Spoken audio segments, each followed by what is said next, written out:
अस्सलामु अलैकुम वरहमतुल्लाहि वबरकातुहू। मैं हूं आपका दोस्त फ़िदा हुसैन क़ासमी। आज की वीडियो में हम ईद उल अज़हा की नमाज, उसकी नीयत और इससे मुताल्लिक़ तफ़सीलात को जानेंगे। सबसे पहले इस चीज़ को जान लें कि ईद उल अज़हा की नमाज का हुक्म क्या है, यानी वो सुन्नत है, फ़र्ज़ है या वाजिब है।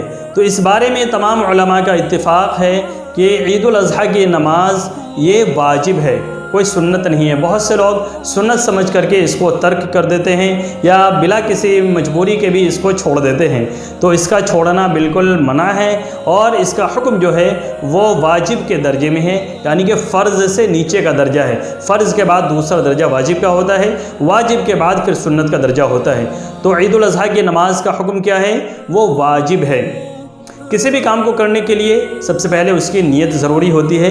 तो ईद उल अज़हा की नमाज की हम नीयत किस तरीक़े से करेंगे? नीयत दरअसल दिल के इरादे का नाम है। दिल के अंदर आपने अगर इरादा कर लिया है कि मैं ईद उल अज़हा की नमाज़ पढ़ने के लिए जा रहा हूँ, और उसके बाद अगर आप ज़बान से कुछ भी ना कहें तो भी आपकी नमाज अदा हो जाएगी। और अगर आप ज़बान से नीयत करना चाहें तो वो ज़्यादा अफजल है और बेहतर है कि आप ज़बान से भी नीयत कर लें। तो उसका तरीक़ा क्या है वो मैं आपको उर्दू में भी बताऊंगा और अरबी में भी बताऊंगा कि किस तरीक़े से नीयत की जाएगी।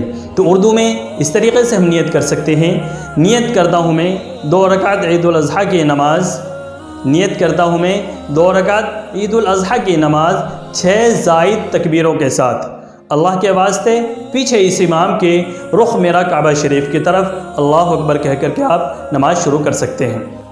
और अगर आप अरबी में नियत करना चाहते हैं तो इस तरीक़े से नियत कर सकते हैं, नवैतु अन उसल्लिया लिल्लाहि तआला रकअतै सलातै ईद अल अज़हा मअ 6 तकबीरातिन ज़ाइदतिन वाजिबन लिल्लाहि तआला इक़्तदैतु बिहादल इमाम मुतवज्जिहन इला जिहतिल काबति शरीफ़ा। उसके बाद अल्लाह अकबर कह करके नमाज शुरू करेंगे।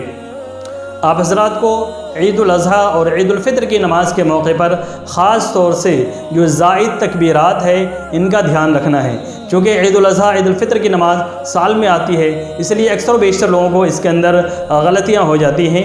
और ज़्यादातर गलतियां जो होती हैं वो तकबीरात में ही होती हैं, क्योंकि ये ज़ायद तकबीरात सिर्फ़ ईदैन की नमाज़ों में ही होती है, बाकी नमाज़ों के अंदर नहीं होती।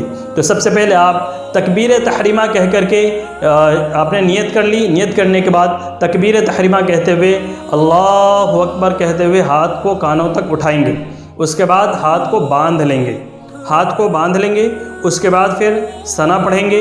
सना पढ़ने के बाद फिर हाथ उठाएंगे अल्लाहु अकबर, फिर हाथ को छोड़ देंगे। फिर एक बार हाथ उठाएंगे फिर छोड़ देंगे, 2 हो गई।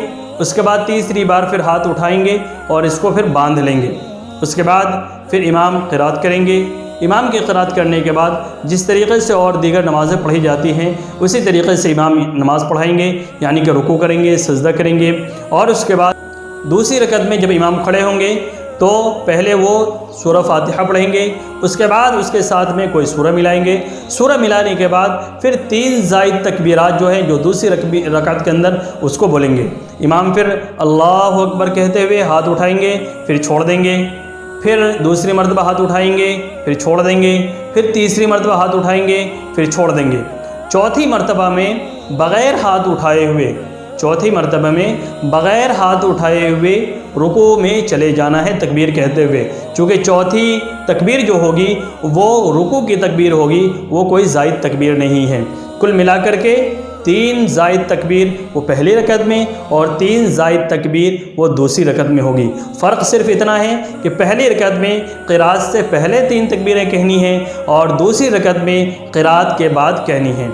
और उसी तरीक़े से बाकी नमाज जिस तरीक़े से अदा की जाती है नमाज को मुकम्मल करेंगे। नमाज के मुकम्मल होने के बाद उसके बाद या तो इमाम चाहें तो पहले भी दुआ कर सकते हैं या पहले खुतबा दे दें और ख़ुतबा के बाद फिर दुआ करें।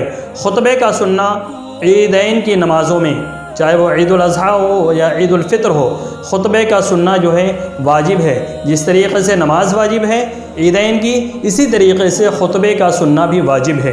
تو آپ سبھی حضرات سے گزارش یہ ہے کہ جب آپ وہاں عیدگاہ میں یا مسجد میں، جیسا کہ لاک ڈاؤن کی وجہ سے بہت سی جگہوں پر بڑے مجمع کے اندر نماز نہیں ہو سکتی ہے، تو آپ اگر گھروں کے اندر بھی اگر پڑھیں اور یا مسجد کے اندر پڑھیں یا کہیں پر بھی آپ نماز پڑھیں تو خطبے کا ضرور خیال رکھیں، یہ خطبہ ضرور سنیں اور خطبہ سننے کے بعد ہی عیدگاہ سے آئیں۔